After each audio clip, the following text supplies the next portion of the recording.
Continuamos. Bendiciones para todos y todos. Vamos a la clase número 15 de lo que es la escatología. Y vamos a ver juicio contra los ángeles caídos. Recuérdense que ya hemos visto cuántos juicios. La iglesia, Israel, las naciones. Vamos entonces a los ángeles caídos. Sería el cuarto juicio. Este juicio se ejecutará sobre los ángeles que pecaron en contra de Dios y a los ángeles que no guardaron su dignidad, sino que abandonaron sus propias moradas, los ha guardado. Esta expresión, párenle, gramática, los ha guardado bajo oscuridad, en prisiones eternas para el juicio del gran día, específicamente de ellos. Judas, verso 6. Porque si Dios no perdonó, nuevamente aquí, a los ángeles que pecaron, sino que arrojándolos, esto también hay que pararle, arrojándolos al infierno, también hay que pararle, los entregó, también hay que pararle, gramática, a prisiones de oscuridad para ser reservados, también es hay que pararle, reservados al juicio. Eso está en segunda de Pedro 2:24. Segunda de Pedro 2:4. El detalle es este. Hay un gran enredo en la mente de algunos predicadores en cuanto a que si los demonios son los ángeles caídos o los ángeles caídos son los demonios. Una respuesta así como tal, abiertamente textual no la hay. Pero si aplicamos la gramática y leemos con entendimiento y usando la gramática podemos entender o podemos sobreentender lo que está aquí. Cuando dice a los, ¿de qué está hablando? ¿De una parte o de todos? Gramaticalmente. A los, ¿a quiénes? Tácito sobreentendido, a todos los que se rebelaron. ¿Quiénes son todos los que se rebelaron? La tercera parte de los ángeles. Entonces el término, a los ángeles que no guardaron su dignidad, que lo dice Judas también comenzandito, sino que abandonaron también sus propias moradas, los ha guardado. ¿A quiénes? Por lógica, señoras y señores, a todos, no a una parte, a todos. Entonces, yo no sé de dónde sacan a la historia para sacar el libro de Enoc y para darle una mala interpretación al capítulo 6 de Génesis sobre los hijos, las hijas de Dios con los hijos de los hombres. Y entonces dicen que esos hijos de los hombres son los ángeles caídos que vinieron y tuvieron sexo con las mujeres para que entonces nacieran los gigantes. Error garrafal, porque para usted interpretar correctamente el capítulo 6 de Génesis, tiene que interpretarme primero el 5. Tiene que hacer lo que se conoce como hilación del pensamiento. ¿Qué me habla el capítulo 5 de Génesis? La historia de los hijos de Adán.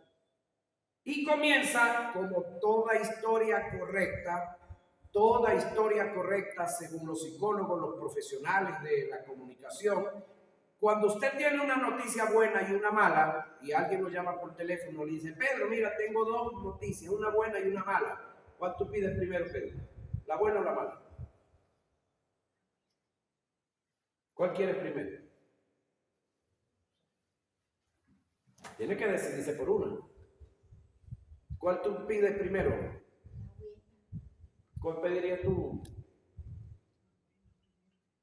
Legalmente, escúchame. Cuando usted ve la historia del rico y Lázaro, ¿de quién se comienza a hablar? Del rico. Después de Lázaro, porque el rico estaba en la buena y Lázaro estaba en la mala. Pero cuando se mueren, cambia la historia. ¿De quién se habla primero? Ahí está el detalle. Entonces, aquí la historia de los hijos de Adán se comienza hablando de los hijos de Set, que es la descendencia, por supuesto, que viene de Dios.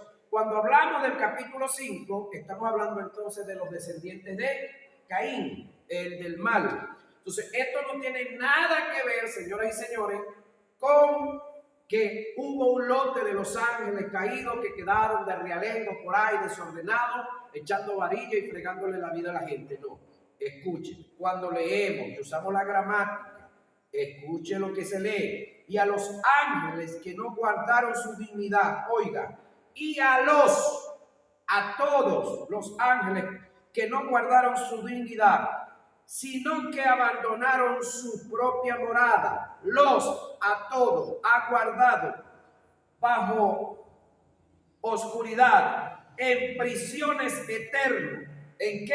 Prisiones eternas. No son temporales, no como nuestras cárceles, que a veces hay algún tipo de preso que solamente está en la cárcel de noche y de día los mandan a trabajar. Pero tenemos otros que es al revés. De día están presos y en la noche salen a hacer sus trabajos y sacan armas de los mismos custodios y de los mismos guardias que están en el sitio y van a hacer su trabajo, lo que ellos creen que es trabajo. Me refiero abiertamente, van a atracar. Pero atracar lo hicieron todo y pum, para la cárcel otra vez. Lo usan como. Eso suele darse en las prisiones, en las cárceles, pero en el mundo espiritual no.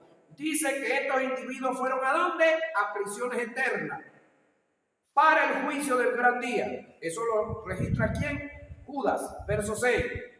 Pero Pedro me habla del mismo caso y me dice, porque Dios no perdonó a los ángeles. De repente usted se hace una pregunta, ¿por qué Dios no perdonó a los ángeles que pecaron en contra de Dios? ¿Se recuerda por qué no los perdonó? Porque ellos pecaron en el tiempo Cairo, donde todo lo que se hace permanece en el tiempo. Ellos no pecaron en el tiempo crono porque no pertenecían al tiempo crono. Es el mismo caso. ¿Por qué Satanás no pudo ser perdonado?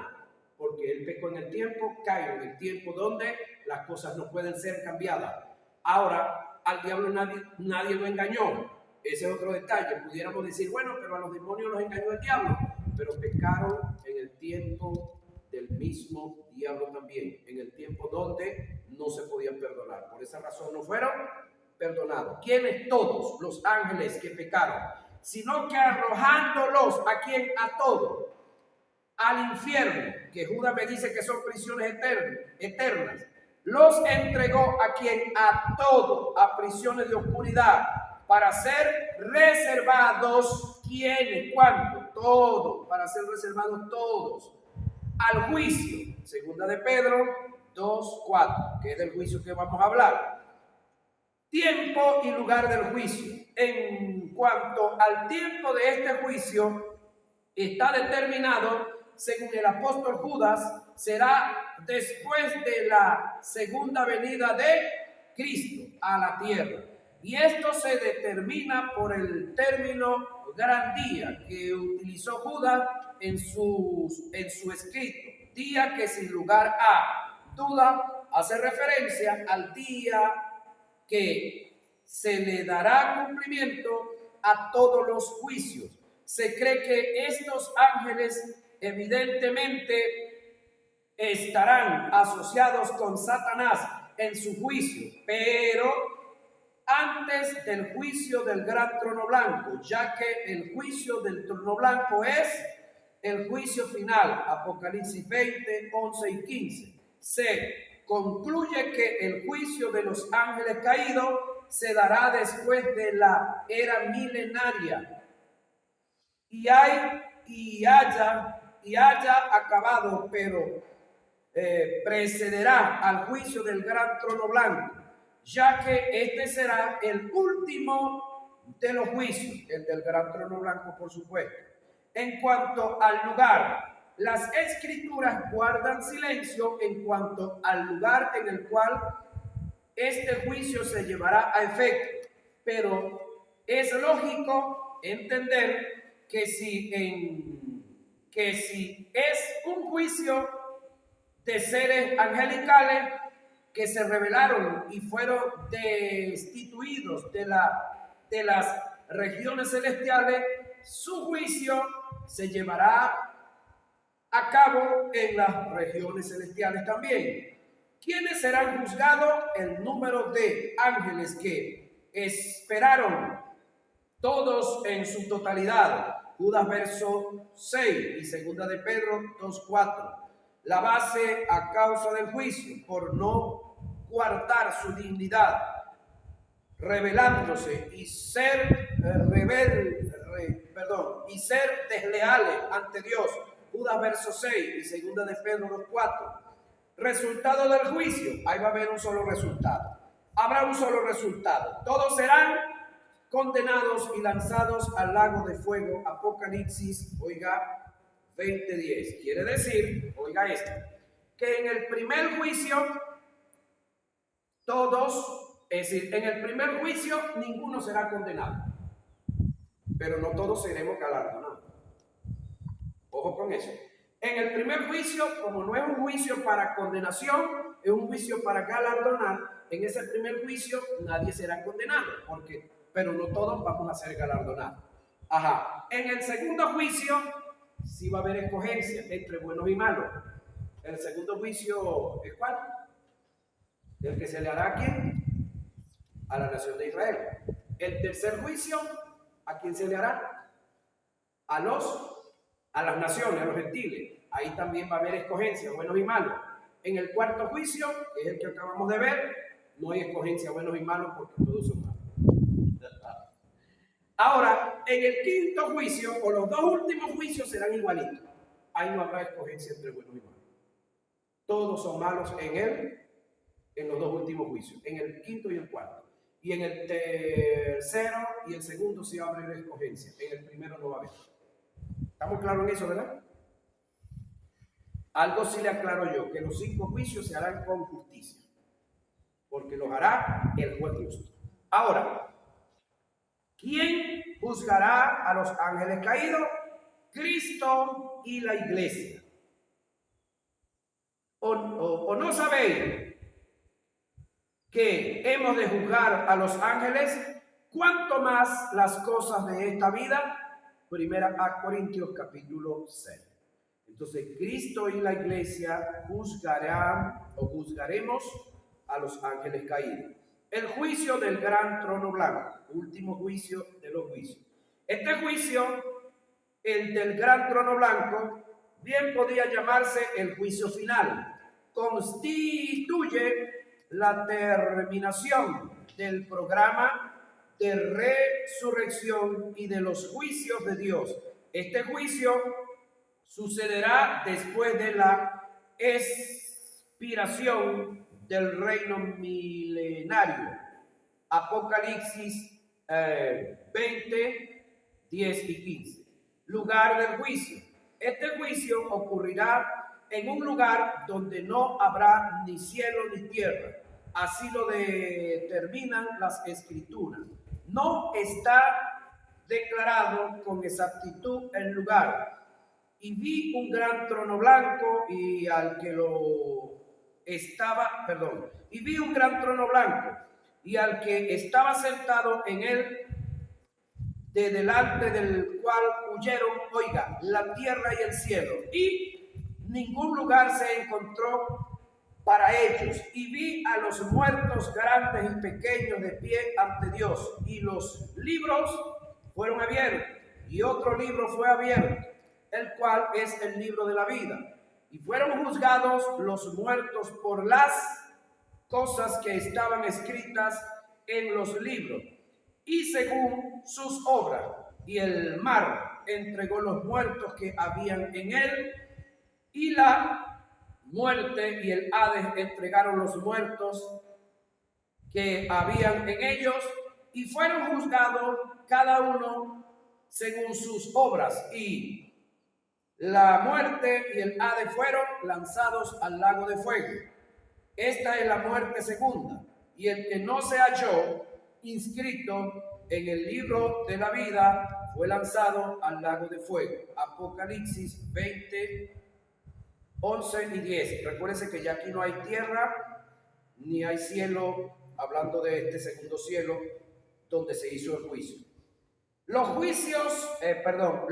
sujetos del juicio, según lo que registra el libro de Apocalipsis, ante el gran trono blanco aparecerán todos los muertos, no salvo porque los resucitados que forman parte de la iglesia y los que murieron en la tribulación habrán sido llamados del sepulcro a la resurrección para vida con anticipación, porque así como en Adán todos mueren, también en Cristo todos serán vivificados, pero cada uno en su debido orden. Cristo las primicias, luego los que son de Cristo en su venida, luego el fin cuando entregue el reino al Dios Padre y cuando haya suprimido todo dominio y toda autoridad y potestad.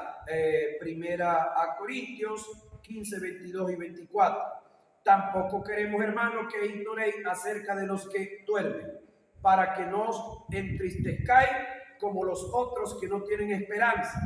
Porque si creemos que Jesús murió y resucitó, así también traerá Dios con Jesús a los que durmieron en él. Por lo cual os decimos esto en palabra del Señor, que nosotros que vivimos, que hayamos quedado hasta la venida, esta venida es arrebatamiento, venida del Señor, no precederemos a los que durmieron, porque el Señor mismo, con voz de mando y con voz de arcángel y con trompeta de Dios, descenderá del cielo y los muertos, oigan, los muertos en Cristo.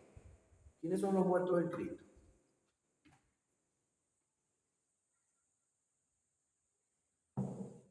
Pueden contarse los muertos que murieron antes de Cristo como muertos en Cristo. Note la expresión, muertos en el periodo de Cristo. Los muertos antes del periodo de Cristo no participarán de esto. Y los muertos después del periodo de Cristo tampoco. ¿Estamos claros ahí? Entonces, mire el privilegio, hermano, que usted y yo tenemos. Hermano, no es cualquier privilegio, pero poca gente entiende esto. Hay gente que anhela ser del Antiguo Testamento. Yo no anhelo ser del Antiguo Testamento. Hay gente que anhelan y quieren y defienden que van a pasar por la gran tribulación. Dijeron un viejo por allá, en una ironía burlona, dijo, bueno, si tú no quieres, que Dios te bendiga allá, pero yo no quiero ni pienso ir para allá. Yo no sé ustedes no les gustaría ir para allá. A ver cómo es eso, ¿no? Yo tampoco. Entonces, en ese aspecto, entendamos estos detalles, o pudiéramos decir detallazos, en el cual nosotros tenemos esta hermosa bendición. Los muertos en Cristo resucitarán primero, luego nosotros. Estaba hablando Pablo de él y de los que estemos vivos, que esa es la posición que debemos de tener todos nosotros como iglesia. Luego nosotros, los que vivimos, los que hayamos quedado, seremos arrebatados juntamente con él en las nubes para recibir al Señor en el aire.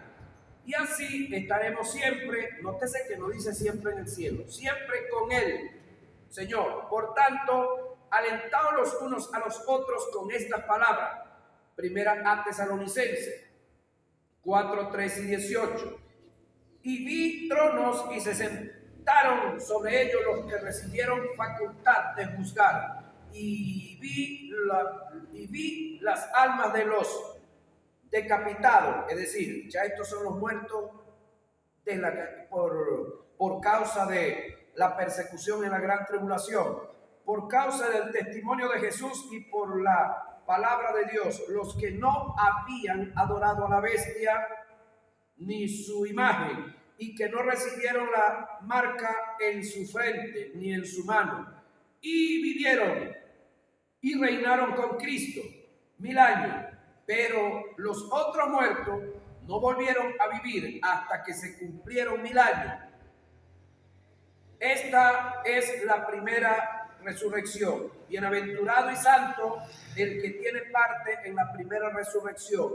La segunda muerte no tiene potestad sobre esto, sino que serán sacerdotes de Dios y de Cristo y reinarán con él 1000 años. O reinarán con él, sí, 1000 años. Apocalipsis 20, 4 y 6.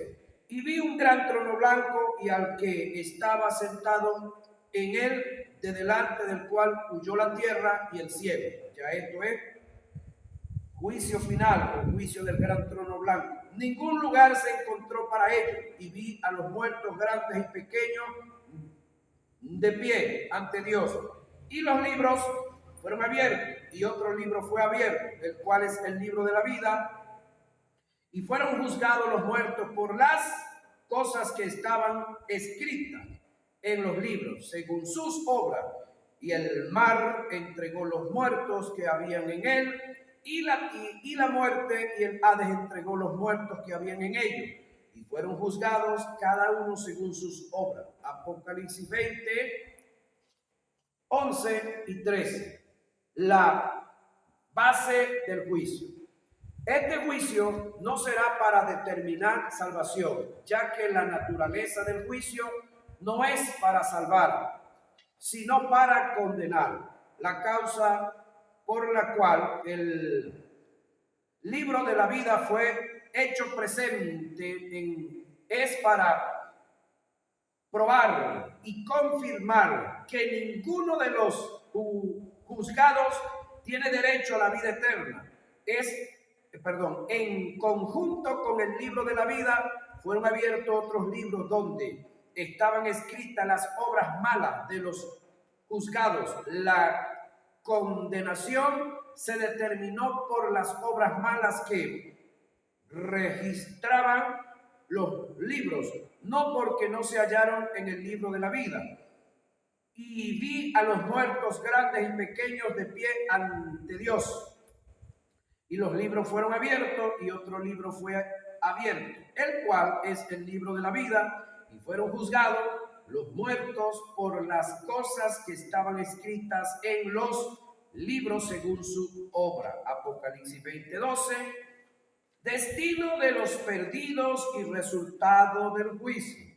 El resultado de su totalidad se ve muy claro en Apocalipsis 20:15, una eterna condenación que indica la separación de Dios por la eternidad.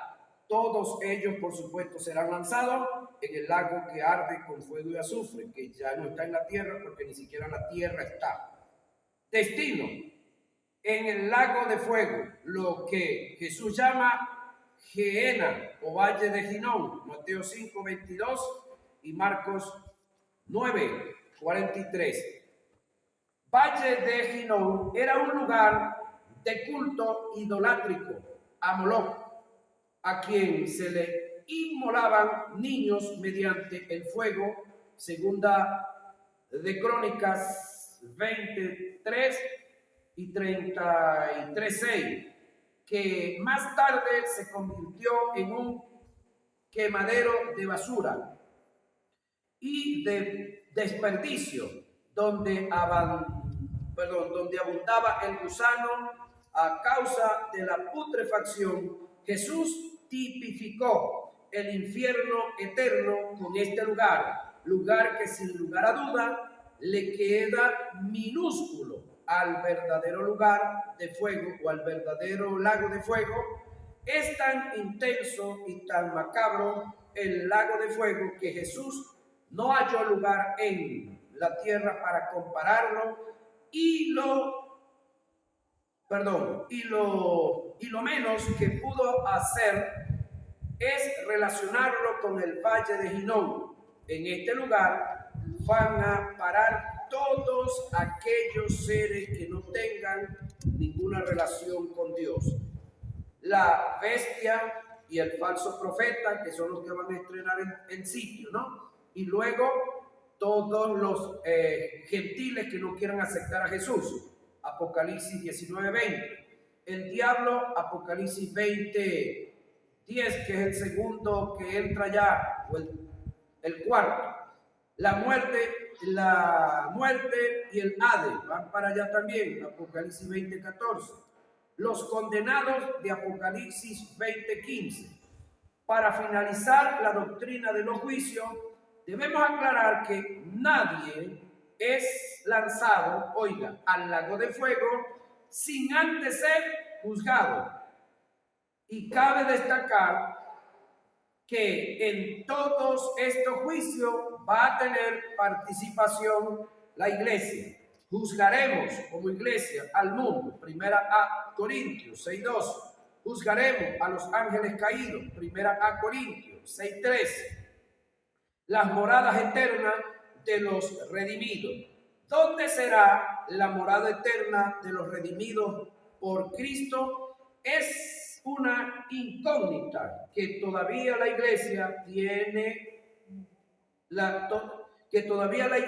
no tiene bien claro. Vamos a dar respuesta a esta interrogante. Lo seguro del caso es que la iglesia no pasará su eternidad en el cielo, como muchos lo han enseñado. El hombre en su origen no fue hecho para ser celestial, sino terrenal. Cabe una pregunta. Si eso es así, ¿qué interpretación se le da al mensaje de Jesús cuando dijo: en la casa de mi Padre muchas moradas hay? Si así no fuera, yo lo hubiera dicho: voy pues a preparar lugar para vosotros, y si me fuere y os prepararé el lugar, vendré otra vez y os tomaré a mí mismo, para que donde yo estoy, posición, vosotros también estéis, posición. Juan 14, 1 y 3. Para que donde yo estoy, en cuanto a posición, Pedro, derecho, legado. El término casa y morada que aparece en el pasaje tiene que ver con lo universal de la paternidad de Dios. No se debe tomar en el aspecto literal. Es decir, que Jesús está hablando de un grupo de máquinas retrocavadoras, camiones, arena, cemento, cabilla y todo eso, que iba a terraciar un cerro, que iba a terminar de aplanar un plan. Nada que ver con eso. Por lo cual, lo que Jesús quiso exponer, el mensaje es: en el regazo de la paternidad de mi Padre no hay lugar para brindarle paternidad a muchos. Hay lugar para brindarle paternidad a muchos. La expresión voy pues a preparar lugar es netamente jurídico, que tiene que ver con derecho, autoridad, delegación, acceso, posición y posesión. Si observas bien el pasaje, siguiendo la hilación del pensamiento, podrás notar y entender que donde Jesús fue a preparar lugar es en la cruz. Por lo tanto, lo que Jesús quiso decir y estaba en su pensamiento fue: voy a preparar lugar, voy a ocupar, el lugar de ustedes, pasando por la agonía del Getsemaní, morir en la cruz para resucitar, para vencer la muerte y regenerarlos y sacarlos del estado de pecado, impartirles justicia y vida para que pasen a ser hijos de mi Padre y tengan el mismo derecho que yo tengo como hijo. Cuando Jesús resucitó, le dio una comisión a las mujeres que lo vieron resucitado y les dijo: María,